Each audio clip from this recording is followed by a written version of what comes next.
Hi! In the previous videos we learned about the three elements that make up our stages of organizations and stages of the self. These were the quadrants, the lines and the stages. Now these come from Ken Wilber's AQAL system, which means all quadrants, all levels, all lines, all states and all types. And as you can see, these last two elements are not in our model. And the reason for this is because they can't be put onto each other as beautifully as the rest can be. Now, rather than pack them into some corner of our models here, we wanted to make their own dedicated models for them because we still use them every day. States are important because at each moment you are in a state. States have a beginning and an end in time, and you jump from one into the next. Now, there are some states that are helpful for our work or for our well-being, while others are less helpful. And the mastery of these states and how to change them, how to manipulate them, is the reason why we have a personal practice. Your type, on the other hand, is something like your personality structure, and there is a huge number of different typologies out there. Three very important ones are Myers-Briggs, you're probably familiar with that one. Astrology is very famous, and the Enneagram, which we work with the most.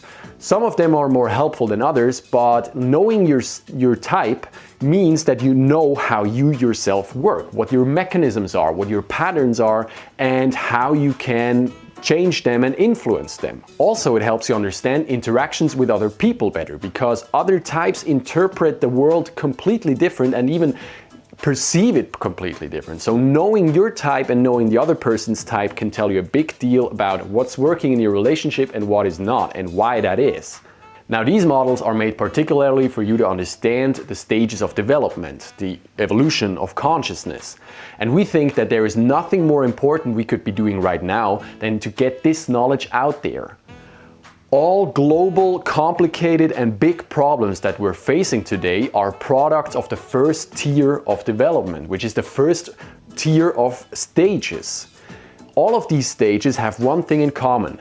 They each think that their mindset that they have on the stage that they are is the only one possible, and everyone else has the same mindset. If somebody doesn't have the same opinion as you have, they're just wrong. They're either stupid or they have made an error, but you have to correct what they're thinking because it's not correct. That's it. It is only when people get to the second tier that they start realizing that their mindset has developed over the span of their life, and that it has developed in history of humanity. And then they can start talking to people on other stages adequately. They know how other stages function because they themselves have been in that stage, and they can remember and they can empathize with that stage.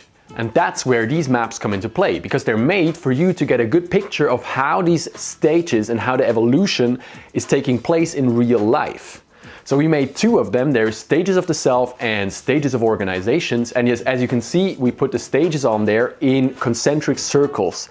This is to highlight that the higher stage is inclusive of the older stage. It is integrating all of the older stages, but it's more than the sum of them. So it brings to it a little more. It's emergent. And you can see here the stages up until green. So this is the whole first tier. And then you can see a line on both of these maps. And this line represents the jump to the second tier. So these are the second tier stages, teal and turquoise. Now over the stages we put the quadrants, because evolution is taking place in all four of them. And in order to have a big picture view of development, you have to take all four of them into account. In the upper left, for example, you have the development of emotions, of your cognition, so all the stuff that is inside of me. On the upper right, you have the evolution of the exterior of the individual, so my physical development and my behavioral development.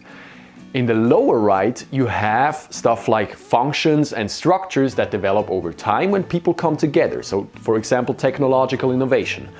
And on the lower right, you have the development of relationships, of language, of values and worldviews, all the stuff that happens inside of the relationships between people. Now, in our other map that is focusing on organizations, you have this same schematic, but it's made for organizations. So in the upper left, for example, you still have interior individual, but it's focusing on all of the aspects that are relevant for my work and for my life in an organization. Same goes for the upper right. So here you have, for example, my development of my body, but you also have the development of how I'm using my body to create value or to make money, depending on the stage. On the lower right, this is particularly interesting because here you have the development of the organizational structures. So how do organizations manifest on the different stages? And in the lower left, you have the development of the relationships between the people that are working together. So communication, the values that are relevant and stuff like that. And all of these you have to take into account if you want to have the big picture view of organizational development.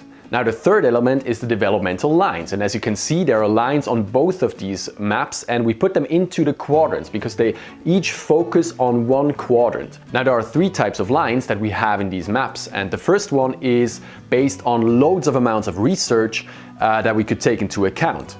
The second one is based on our experience because there is not as much research as we would like, so we can't really back it up with data, but we still think it's correct because we made lots of experiences working with people and seeing these lines manifest. The third one are stereotypes, pictures and examples, and those are not at all correct, but they're made for you to get an idea of how these stages and lines look in real life. Now I hope you'll have as much fun exploring these maps as we had creating them. In the videos down below you'll find more examples of how to use them to look at big picture problems and how to use them to look at personal problems and get more clarity using these frameworks. That was it from me, and thank you very much for watching. Bye.